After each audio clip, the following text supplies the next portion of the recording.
పడుతున్న నా బతుకు కష్టాలని పిల్లని చెయ్యి పట్టాలని నల్లని సీకట్లో ఒకదాన్నే కూసున్న దిక్కులేని పచ్చినయ్యి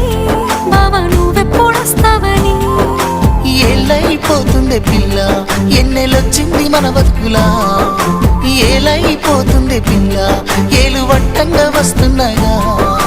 ఇన్నాళ్ళ ఎడబాటు ఎడవాసిపోతుందిలే ఈ సీనయ్య గుంటున్నదే సినదారా నీ కోసము ఈ దూరాన్ని చెరుపుతూ తీరాల తెగిరింది అందాల ఈ మానవు